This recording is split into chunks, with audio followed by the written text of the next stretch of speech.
sadri wa yassir li amri wa hlul 'uqdatam min lisani yafqahu qawli. Amma ba'du. Yang terhormat rekan-rekan Bapak Ibu SMP Negeri 3 Jampanguna, tentunya yang alhamdulillah pada hari ini kita bisa berkumpul di tempat ini dalam keadaan sehat dan insya Allah penuh keberkahan. Bapak dan Ibu, terima kasih kami ucapkan sudah meluangkan waktu untuk hadir di tempat ini dalam rangka sosialisasi dan diseminasi budaya positif yang akan disampaikan oleh Bapak Ervan Sandi Wiguna SPD selaku calon guru penggerak angkatan 11. Tentunya ini menjadi sebuah pengalaman dan menambah pengetahuan bagi kita semua. Untuk itu tanpa berlama-lama, mari kita dengarkan pemaparan sosialisasi dan diseminasi mengenai budaya positif oleh Bapak Ervan Sandi Wiguna SPD. Padanya dipersilakan. Terima kasih Tika atas waktunya. Mohon maaf sekali lagi saya ucapkan terima kasih juga Bapak Ibu yang sudah ada di sini. Pada kali ini saya akan memaparkan budaya positif yang ada di sekolah kita. Kita langsung saja Ibu ya.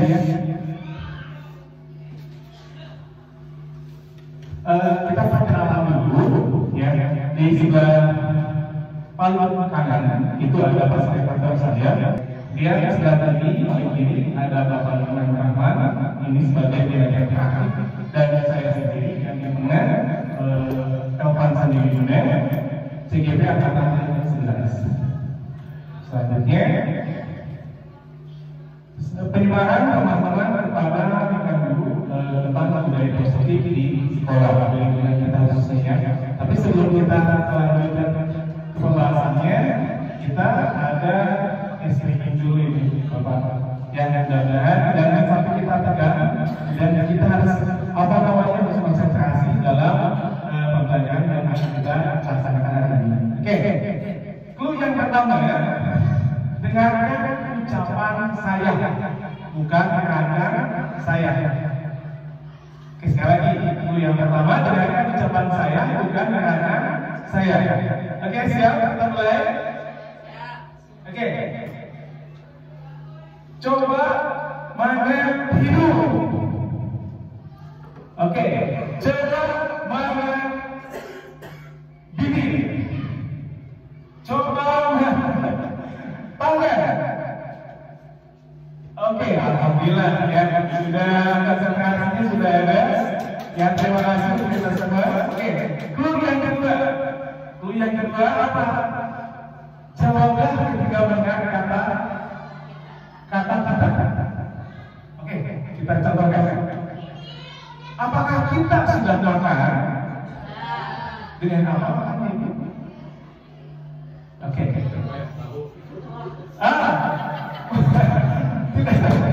Bu Lide sama Pak Yoni kayaknya tidak konsentrasi ya. Oke, jadi yang dulunya jawablah ketika mendengar kata kita. Ya, semua. Oke.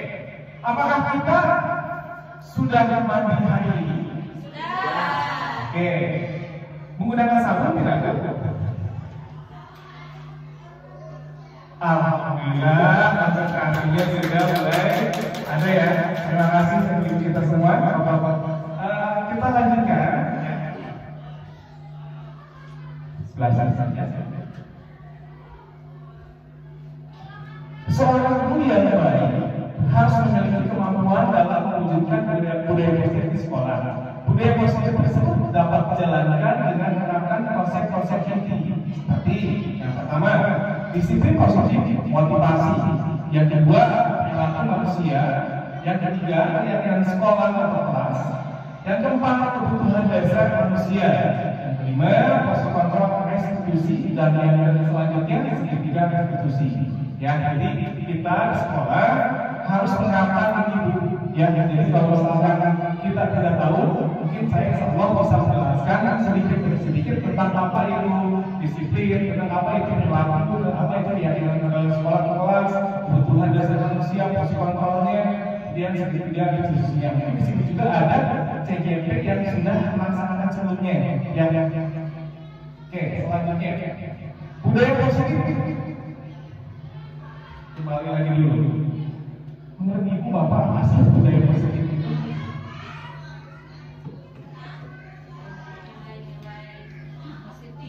Ya. Oke, terima kasih Bu Ika. Ada yang lain?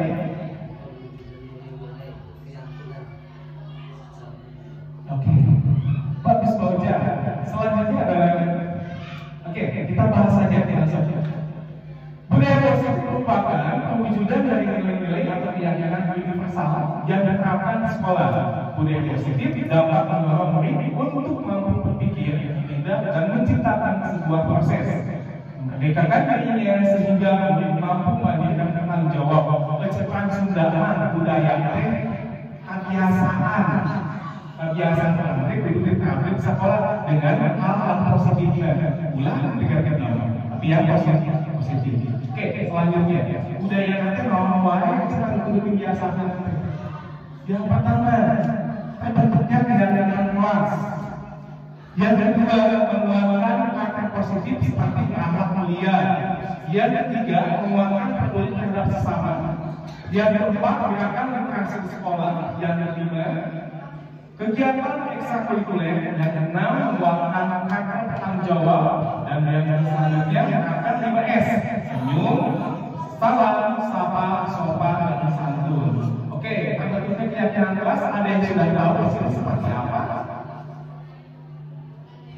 Sudah ada yang sudah tahu, ada yang belum. Oke, jadi kita membuat keyakinan kelas Bapak itu tidak langsung itu ada tahapannya. Ya, jadi besok kita membuat keyakinan kelas ya. Nanti kita beli dari online itu juga tidak apa-apa, asalkan sudah kita tentu awalnya dasarnya dulu. Ya, keyakinan kelasnya nanti kita bakal bahas. Selanjutnya, menguatkan karakter positif seperti akhlak mulia. Kita menerapkan, jadi ada pepatah bilang, guru kencing berdiri, murid. Iya, jadi kumaha guru deh. Jadi seperti itu. Ya, oke. Selanjutnya, menguatkan peduli terhadap sesama. Jadi kita menerapkan kepada anak itu harus empati, peduli terhadap sesama manusia. Oke, selanjutnya literasi sekolah. Biasakan Bapak sebelum kita melakukan pembelajaran, biasakan dulu untuk membaca. Literasi juga banyak opsinya. Ada literasi membaca, ada literasi digital, dan lainnya. Ya. Oke, selanjutnya kegiatan ekstrakurikuler alhamdulillah di sekolah kita sudah dilaksanakan dengan baik juga. Selanjutnya menerapkan karakter tanggung jawab. Jadi sebelum anak itu ditegaskan kalau dia mempunyai masalah, dia harus bertanggung jawab dengan apa yang dia lakukan. Selanjutnya, biasa ya. Penerapan 5S: senyum, salam, sapa, sopan, dan santun. Kadang-kadang anak itu slow boy, ya ada slow boy. Pas masuk kelas ada anak yang udah assalamualaikum dulu biasanya. Nah, kita terapkan di sekolah kita di sini. Ya, mudah-mudahan anaknya menjadi anak yang bisa menjadikan budaya positif di sekolah. Selanjutnya, disiplin positif. Beda arti antara budaya positif dan disiplin positif. Coba apa sih Bapak Ibu disiplin positif itu? Ada yang tahu?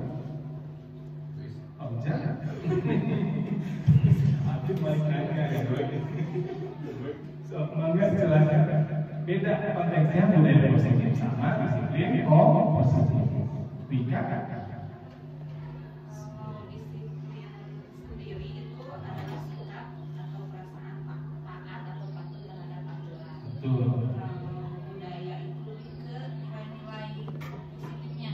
Betul sekali. Kemudian kasih tangan dulu ya. Oke. Terima kasih. Oke, lanjutkan. Disiplin positif merupakan suatu cara penerapan disiplin yang mengajarkan anak bertanggung jawab dan menumbuhkan kesadaran diri berdasarkan nilai-nilai kebijakan. Jadi anak itu disuruh bertanggung jawab dari misalkan apa yang sudah diajarkannya sesuai dengan nilai-nilai kebijakannya. Selanjutnya, disiplin positif lebih ke arah disiplin diri yang dapat mengontrol diri, dapat melakukan segala tindakan. Selanjutnya, disiplin diri yang dapat memahami dan menyadari dirasakan motivasi internal, bukan akibat paksaan pujian atau hukuman. Jadi disiplin itu kita terapkan istilah itu. Jadi harus disiplin itu harus mengeluarkan ya agar itu bertanggung jawab dengan aturan yang ada di sekolah maupun di luar sekolah. Oke, selanjutnya. Mungkin ini kita sudah paham ya, sudah tahu 6 karakter profil pelajar Pancasila. Coba apa saja Ibu bisa dibacakan? Nah, ada janjinya, betul ada janjinya. Bertakwa pada Tuhan yang esa dan berakhlak mulia, berkebinekaan global, gotong royong mandiri, kreatif dan bernalar kritis. Wih, hebat banget nih, kan kasih tepuk tangan dulu dong. Alhamdulillah sudah pada hafal di sini ya. Yang pertama ada iman pertama kepada Tuhan yang Maha Esa dan berakhlak mulia. Yang kedua, berkebinekaan global, royong, kreatif, kritis dan mandiri. Jadi anak itu harus kita bimbing seperti karakternya seperti yang ada di depan ya. Oke, kita lanjutkan. Motivasi perilaku manusia. Oke, motivasi perilaku manusia. Apa sih itu? Yang pertama ada tiga motivasi. Yang pertama itu untuk menghindari ketidaknyamanan atau hukuman. Ya, yang pertama untuk menghindari ketidaknyamanan atau hukuman. Yang kedua untuk mendapatkan imbalan atau penghargaan dari orang lain. Dan yang ketiga untuk menjadi orang yang mereka inginkan dan menghargai diri sendiri dengan nilai-nilai yang mereka percaya. Oke, kita bahas yang satu dulu. Untuk menghindari ketidaknyamanan atau hukuman. Maksudnya seperti apa sih? Ketiga, motivasi perilaku manusia untuk menghindari ketidaknyamanan atau hukuman. Ya, hukum tidak mau, disangsi kita mau, tapi melakukan pelanggaran dia mau. Jadi seperti itu. Itulah manusia. Tapi misalkan kalau dia melakukan pelanggaran, kemudian kita kita bentak atau misalkan kita melakukan seperti amarah, pasti nggak mau balik ya. Balik dari manusia itu salah satunya ingin dihargai. Yang keduanya mendapatkan imbalan penghargaan kali biasanya orang Indonesia bukan Indonesia saja yang tahu itu mereka. Namun sudah mengerjakan sesuatu pasti ingin mendapatkan imbalan pastinya. Mungkin sudah jadi tradisi apa ya dari sini. Oke, lanjutkan selanjutnya menjadi orang yang mereka inginkan dan menghargai diri sendiri dengan nilai-nilai yang mereka percaya. Jadi ingin dihormati, ingin dihargai, ingin yang diakui. Jadi manusia itu seperti itu. Yang ada nggak manusia yang tidak ingin dihargai, tidak ingin diakui, tidak ingin dihormati, tidak ada yang ingin seperti itu. Oke, dilanjutkan lagi. Yang ketiga, ini keyakinan kelas. Keyakinan kelas yang akan kita bahas. Bagaimana secara pembuatan keyakinan di sekolah? Ya, mungkin ada yang tidak tahu, ada yang belum paham. Tapi saya yakin semua sudah paham juga. Oke, lanjut keyakinan sekolah kelas. Yang pertama, guru berperan dalam mewujudkan terbentuknya keyakinan sekolah kelas dengan adanya kesepakatan antara guru dan murid. Jadi harus ada kesepakatan dulu ya. Yang keduanya, keyakinan sekolah atau kelas berupa pertanyaan-pertanyaan universal yang mudah diingat dan dipahami dan harus diterapkan di lingkungan sekolah. Nah, ini rumusannya. Ini rumusan kita membuat keyakinan kelas di sekolah. Yang pertama, siswa menuliskan memasukkan keyakinan kelas, keyakinan yang mereka inginkan tadi. Sok dengan bahasa mereka, sok tulis wae, ya dia nggak bisa ada coba. Yang kedua, guru dan siswa mengulas keyakinan yang tertulis, jadi diulas dulu. Sudah diulas Pak? Ngapain? Ya sudah diulas, mengubah keyakinan kelas menjadi kalimat positif. Kita ubah, soalnya kan bahasa anak-anak itu pasti bahasanya ada bahasa gaul, ada bahasa yang mungkin sedikit kasar. Kita ubah dengan bahasa kita. Oke, selanjutnya guru dan siswa memilah keyakinan kelas yang penting. Jadi yang penting, yang sesuai dengan prinsip yang ada di sekolah, aturan di sekolah. Jadi jangan sampai anak penting dimasukkan. Selanjutnya mengecek dan menyempurnakan keyakinan kelas. Kita cek lagi apakah ada yang kurang atau yang ada yang lebih. Oke, kita lanjutkan. Nah ini, mari ini saya membuat keyakinan kelas waktu lengkap. Susunannya seperti ini. Yang pertama, kalimatnya bebas. Contoh, jangan gondrong, atau yang kedua jangan kesiangan. Anaknya tertulis seperti itu. Yang kedua, kalimat positifnya, rambutnya harus pendek dan rapi. Kemudian yang kedua, datang tepat waktu. Selanjutnya, kita gunakan kalimat positif di situ. Yang sama kita, apakah jangan gondrong, rambutnya pendek dan rapi itu masuk ke apa? Nilainya masih disiplin. Selanjutnya yang kedua, jangan kesiangan, datang tepat waktu. Nilainya apa? Nilai positifnya, kata-kata positifnya tanggung jawab. Jadi seperti itu. Lanjutkan di sebelah sana ada tugas guru dan murid. Tuliskan di buku di kelas B ada tugas itu seperti apa, tugas muridnya seperti apa. Jadi kalau ada kesalahan suatu saat nanti kita berikan ke anak tersebut, masih ingat nggak sama keyakinan kelas yang sudah kita buat di sekolah? Masih seperti itu. Apa sih keyakinan kelasnya? Iya, dibalikin. Jadi kita kalau ada anak ada teman, kita balikin aja, balikannya lewat keyakinan kelas. Oke, di situ ada rumusan, kita dengan rumusan Y gitu ya. Tapi mungkin nanti lah saya bakalan share ya rumusannya. Dan di situ ayat. Oke, nggak apa-apa bisa dikontrol. Ya, jadi itu ada hilaf atau itu. Nah, udah dekat-dekat yang Oke, nanti saya bakalan share ya di grup kita apa sih selanjutnya. Intinya harus ada keyakinan kelas. Jadi mengembalikan kegunaan dampak penilaian yang baik. Lanjutkan. Kebutuhan dasar manusia. Coba saya mau nanya sama ibu dan bapak. Kebutuhan dasar yang kita perlu di dunia ini apa sih? Pasti banyak kan? Salah satunya pasti makan, ya pakaian yang real itu yang umum. Oke, kita bahas dulu. Kebutuhan dasar manusia. Kebutuhan dasar manusia adalah sesuatu yang kita lakukan untuk mendapatkan apa yang kita inginkan. Sebuah tindakan yang kita lakukan memiliki tujuan tertentu. Dan semua usaha terbaik yang kita lakukan adalah dalam rangka agar kebutuhan dasar kita terpenuhi dengan baik.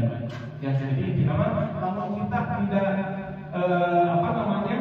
kebutuhan dasar kita tidak terpenuhi, maka ibu dan bapak mau ngapain? Yang pertama sekarang, yang kedua mencari solusinya. Yang ketiga serahkan kepada sang ilahi. Nah, makanya ibu ke depan di luar sana itu banyak yang juga yang mencuri, mungkin kebutuhan dasarnya tidak ada, cukupi dasar sama-sama sama-sama hal yang mencuri, tapi ada sesuatu hal di balik itu ya. Betul, tuntutan hidup. Oke, kita lanjutkan. Oke. Nah, 5 dasar kebutuhan hidup manusia. Yang pertama masih percuma kita kasih sayang, keleluasaan, kebebasan, kesenangan kalau kita tidak hidup. Yang pertama, bertahan dulu hidup. Ya, bertahan dulu hidup. Dengan apa Pak? Kesehatan, kita kesehatan, punya rumah juga, punya pakaian dan lain-lainnya. Selanjutnya, kasih sayang dan rasa diterima. Ibu di sini kasih sayang masih ya sama suaminya. Alhamdulillah. Oke. Nggak apa-apa biar suatu saat pasti Allah bakalan mudah-mudahan sudah. Oke, kasih sayang dan rasa terima, kebutuhan untuk menerima kasih sayang, kebutuhan akan hubungan dan koneksi sosial. Selanjutnya, penguasaan menjadi keren, menjadi terampil, diakui, didengarkan, memiliki rasa harga diri. Selanjutnya, kebebasan itu mandiri, kemudian memiliki pilihan dan mampu mengendalikan arah hidup. Jadi kita sebiasanya kalau misalnya kita sudah sumpah, ya pengen bebas gitu ya, kadang-kadang ya pengen melakukan hal-hal yang di luar nalar gitu. Seperti ngapain? Mungkin apa ya? Ini main luar negeri, kita gitu ya. Oke, selanjutnya ada kesenangan. Kita juga pasti perlu hiburan. Dia ada sumpah. Inti nama itu ya hiburan manusia. Ya hiburan. Ya hari holiday ya kalau misalnya coba lagi. Ibu bapak hajawe kepada Allah. Kumaha. Betul. Pasti butuh hiburannya. Makanya biar ada stres ngapain? Nyanyi juga, kemudian tawa-tawa bahagia.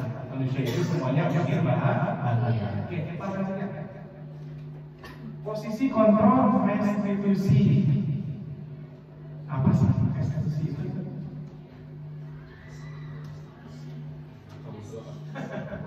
Restitusi itu apa sih?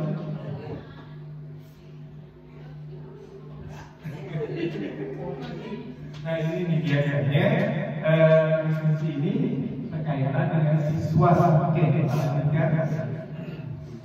5 posisi kontrol seorang guru. Yang pertama sebagai pemburu, yang kedua sebagai teman, yang ketiga sebagai pembuat rasa bersalah, yang selanjutnya pemantau dan selanjutnya manajer. Ini yang saya suka dari halaman itu, dari topik ini yang saya sukai. Oke, Bapak, saya mau nanya sama Ibu sama Bapak. Ibu di sini ada di posisi mana?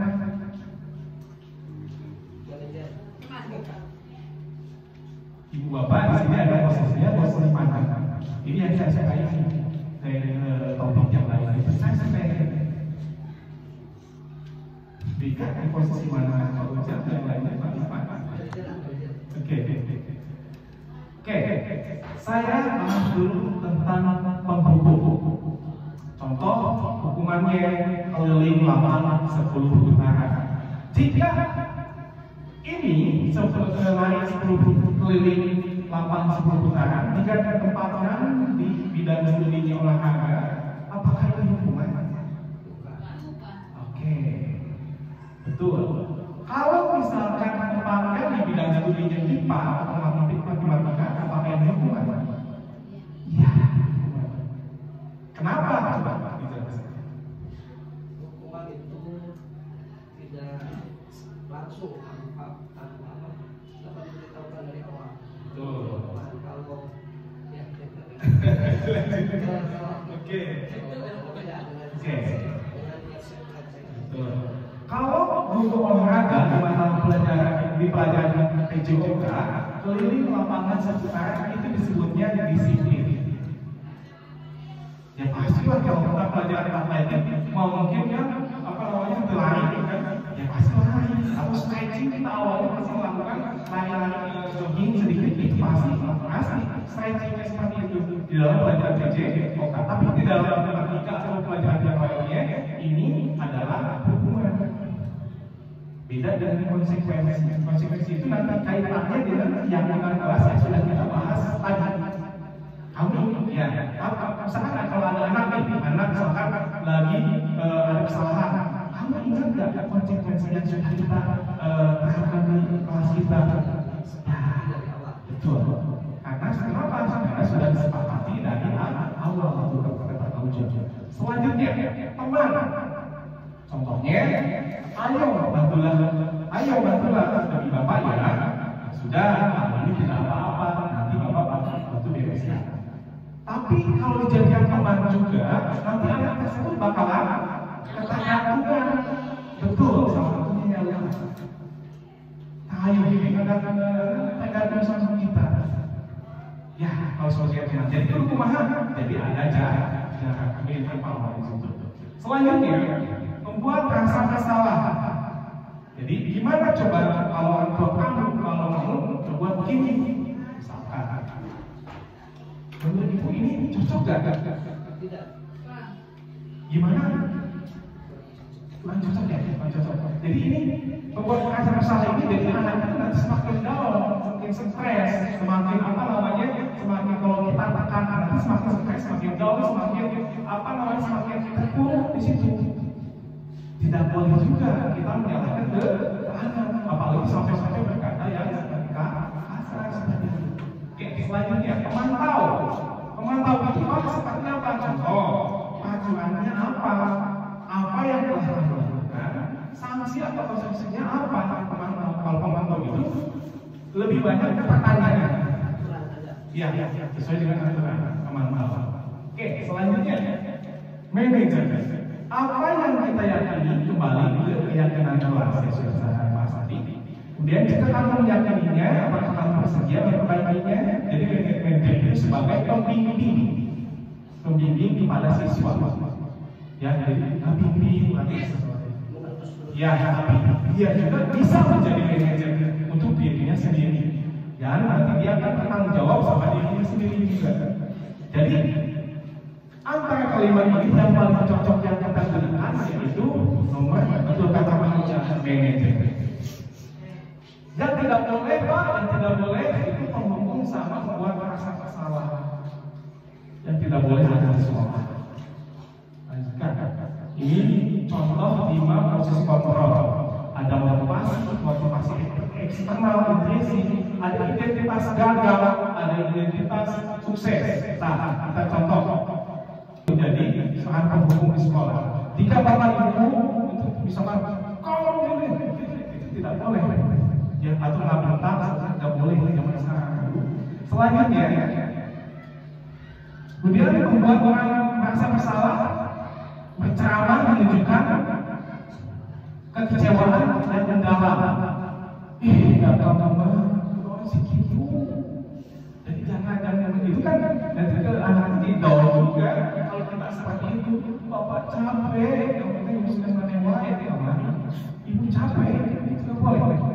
Ya, dan selanjutnya sebagai teman, membuatkan alasan-alasan untuk murid-muridnya. Jadi pembelaan murid, padahal murid salah, itu nggak boleh. Jadi kita harus harus fair. Ya. Selanjutnya, untuk menjadi pemantau, menghitung dan mengukur, menghitung. Jadi menghitung ini kesalahan kamu sudah berapa kali. Selanjutnya mengukur juga kamu ini kesalahannya sudah apa, misalkan seperti itu. Atau kamu kesalahannya jangan dimulai lagi ya. Seperti jadi ada yang dimulai, ada yang sudah proses apa. Jadi kita harus ini sebagai pemantau. Ya. Tadi yang bagus itu manajer. Mengajarkan pertanyaan pada siswa. Kenapa kamu seperti itu? Apa alasan kamu? Dia latar belakangnya juga. Dia apakah contoh ini?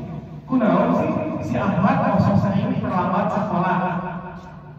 Pasti ada alasannya, tapi jangan jangan tiap hari dia terlambat juga, tapi dia juga harus mematuhi aturan yang ada di sekolah juga. Contoh aja, Ahmad, kenapa kamu sekolahnya kesiangan? Saya tidak punya motor, Pak. Berarti pertama kali kita pasang wajah. Oke, jangan diulangi lagi ya. Yang kedua, itu terus? Ibu bapak harus seperti itu terus. Ayo, kasih akan ya.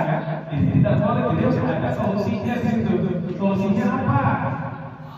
Solusinya kita kasih pertanyaan, bisakah kamu bangun lebih pagi agar ada wabah pada sekolah? Nah, jadi seperti itu. Jadi harus ada kebijaksanaan dari kitanya, harus ada apa motivasi buat menyemangatkan anak bahwa anak jangan sampai kesiangan. Oke, lanjutkan. Nanti hasilnya jika yang kedua, guru berkata, kalau kamu tidak melakukannya saya akan hukum oleh hukum tadi. Saya akan kepeweng, saya akan ajar. Gak mungkin kan? Oke, untuk si pembuat pesan salah berkata, kamu sudah mengecewakan ibu dan bapak ya? Itu tidak boleh juga. Oke, selanjutnya untuk teman, lakukanlah untuk bapak ibu. Ya sudah, nanti bapak ibu bantu bereskan. Jangan seperti itu. Anak saya dia bertanggung jawab dengan masalahnya. Kalau misalkan kita bantu terus, nanti dia tergantung. Selanjutnya, si pemantau ngomong apa peraturannya, apa konsekuensinya. Ya, hanya pemantau sesuai aturan. Selanjutnya, si manajer, apa yang kita yakini, apa yang kamu meyakini hal tersebut. Oke, kita lihat nanti hasilnya. Untuk yang penentu hasilnya, nanti anak bakalan memperoleh sama kita. Apabila anak dicarikan baik, pasti apa? Ya, selanjutnya, jika membuat masalah, hasilnya menyembunyikan atau menyangkal pembohong. Soalnya kenapa Pak? Soalnya sok dibawa oleh sama kita. Masuk di dalam mobil, pasti dia bohong supaya dia tidak dicarikan baik, pasti dia bohong. Ya. Selanjutnya itu sebagai teman, hasilnya nanti kita katakan, ayo kurang tidak ada tanggung jawabnya. Oke, selanjutnya untuk pemantau hasilnya menyesuaikan bila diawasi. Jadi hanya diawasi unggul, pasti diawasi awam deh, gitu dulu deh. Oke, selanjutnya untuk manajer ini mengeluarkan watak karakter. Jadi kalau kita menjadi manajer, pasti menguatkan agar bisa bertanggung jawab dan peduli sama dirinya. Oke, inilah proses kontrol yang sudah kita yang sudah saya jelaskan. Ya, kita lanjutkan. Mudah-mudahan bapak ibu bapak sedikit aja mungkin bisa dipahami. Selanjutnya, proses kontrol restitusi antara kelima proses kontrol tersebut seorang guru sebaiknya menggunakan proses kontrol sebagai manajer. Selanjutnya, manajer sebagai manajer guru dapat berbuat sesuatu bersama murid, mempersilahkan murid bertanggung jawab dan mendukung murid agar dapat menemukan solusinya. Jadi dia bertanggung jawab dan menemukan solusinya sendiri. Selanjutnya, selain itu posisi manajer mengacu pada restitusi yang dapat menjadikan murid sebagai manajer bagi dirinya sendiri sehingga dapat tercipta identitas positif pada diri sendiri. Dilanjutkan. Nah, ini satu lagi ya, mudah-mudahan tidak bosan. Segitiga restitusi. Apa sih segitiga restitusi itu? Ada yang sudah tahu mungkin di sini? Segitiga untuk pertama menstabilkan, kemudian mencari solusi itu dan segitiga. Ada salah. Ya. Oke, terima kasih Pak Ojal jawabannya. Oke, langsung saja. Segitiga restitusi merupakan salah satu cara memperbaiki diri untuk mewujudkan disiplin diri. Segitiga restitusi adalah proses menciptakan kondisi bagi diri untuk memperbaiki kesalahannya sehingga karakter mereka lebih kedua, ketiga kembali kepada kelompoknya. Suatu proses dialog yang dijalankan oleh guru agar dapat menghasilkan murid yang mandiri dan bertanggung jawab. Kita lanjutkan. Ini segitiga tahapan dalam segitiga usia pertama, menstabilkan identitas.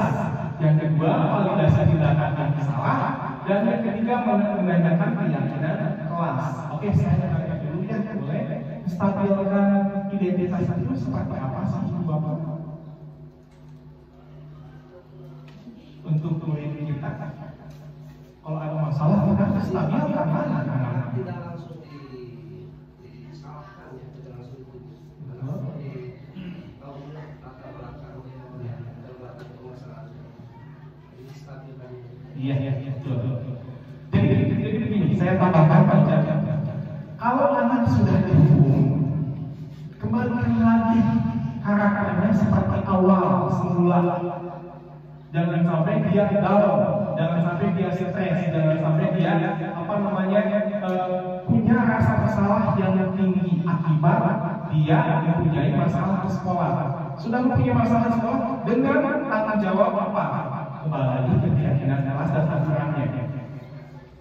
Misalkan contoh ini, si Ahmad lagi dicarikan, dia kan pasti kasus apalagi kalau dia begini. Kumaha supaya mengembalikan keadaan seperti semula. Itu dengan menstabilkan identitas. Jadi seperti itu. Jadi kalau ada yang salah, kita manusia juga nggak ada yang salah. Itu upaya. Jangan anak. Kita juga belajar. Oke, lanjutkan lagi. Validasi tindakan yang salah. Validasi tindakan yang salah itu seperti apa ya? Bapak, Mika. Ya.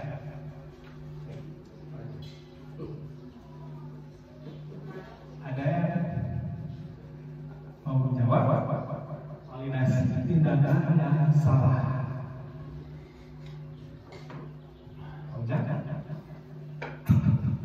Distabilkan dulu ya. Jadi tidak seperti tadi, kalau sudah anak itu tidak ditekan langsung kalau bersalah, distabilkan, kemudian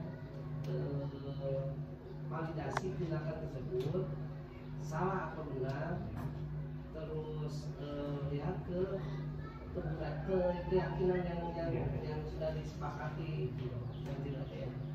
Apakah tindakan tersebut sesuai dengan keyakinan yang ada, keyakinan yang sudah dibuat atau tidak? Betul. Ada tambahan lagi? Sudah. Oke. Jadi validasi itu kita menanyakan ke anak atau kita melihat apa sih kesalahan anak itu? Ya, apa sih kesalahan anak itu? Validasi dulu anaknya. Apakah setuju? Kita setuju, apa kita harus setuju di situ? Soalnya kalau misalnya kita, Pak cek si itu, Pak cek si kia. Iya betul. Belum apa namanya belum hanya sebatas cek si kia. Jadi belum pasti. Jadi kita harus validasi dulu benar kesalahannya. Kalau misalkan benar, kita tidak. Kalau tidak ada, kita harus apa namanya?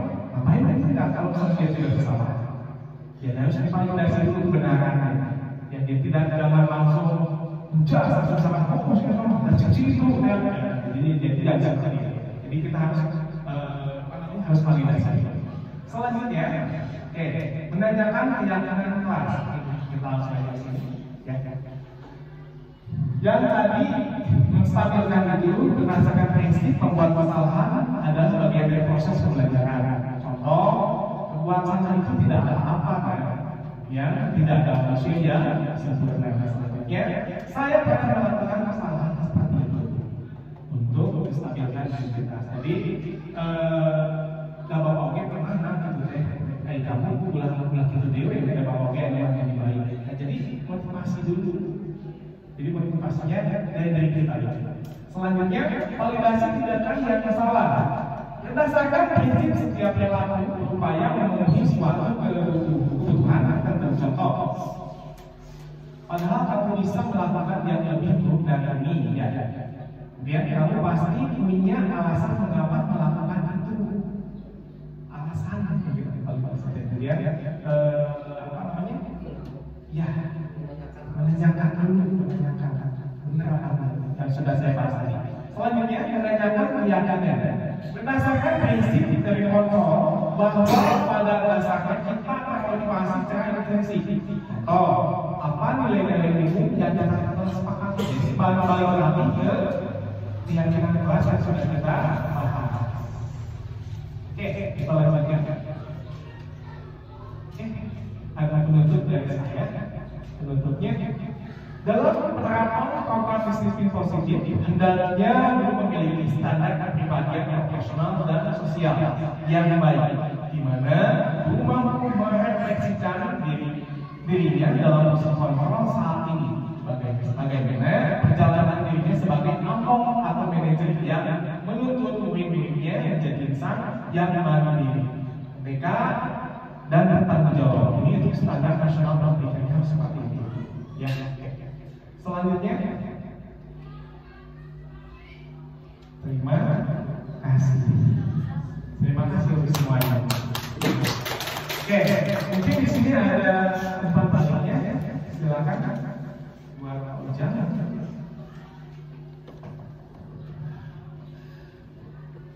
Assalamualaikum warahmatullahi wabarakatuh. Terima kasih atas waktunya dari CGP, terutama atas nama Pak Ervan Sandiguna yang angkatan 11. Dengan melaksanakan kegiatan seperti ini yang sudah pernah melakukan CGP, GP, Penggerak itu akan terbuka kembali, dan yang belum itu akan selalu akan membuka wawasan baru, sehingga dari tadi yang kalau saya dari bawahi dari keyakinan kelas yang sudah dilaksanakan di SMP Jawa Tengah sudah hampir 80% ya sudah dibuat di kelas, alhamdulillah berjalan lancar. Kemudian tinggal kembali lagi ke niat. Sedangkan keyakinan sekolah sudah dibikin, tinggal kembali lagi ke niat. Nama amal berniat ya. Sebaik-baiknya keyakinan yang dibuat oleh kita tetap adalah action yang terbaik, action atau prosesnya yang dilaksanakan. Nah, dari pembelajaran yang disampaikan oleh Pak Ervan itu sangat menarik sekali, sangat memotivasi bagi kami untuk berbuat lebih baik lagi, sehingga peserta didik kita akan terfokus peserta didik, sehingga satu tadi tidak terjadi lagi hukuman, yang kedua tidak menjatuhkan anak sehingga anak semakin down, kemudian tidak terlalu berbuat seperti teman, kemudian yang terakhir terpaku dalam pemantau, sehingga membuat kita sebagai manajer itu akan bertanya latar belakang terjadi permasalahan di peserta didik, sehingga ketika tahu permasalahan peserta didik latar belakangnya kita akan mencari solusi terbaik, sehingga anak akan menjadi semakin yakin terhadap dirinya, akan menjadi nyaman, aman di sekolah ini, nyaman, aman dan menyenangkan di sekolah. Kemudian itu sudah sangat baik sekali motivasi Pak Ervan yang menyampaikan kepada kami. Semoga semakin bermanfaat bagi kami dan akan bermanfaat bagi peserta didik. Sekian, terima kasih atas waktunya. Assalamualaikum warahmatullahi wabarakatuh. Tepuk tangan dulu untuk Pak Ervan.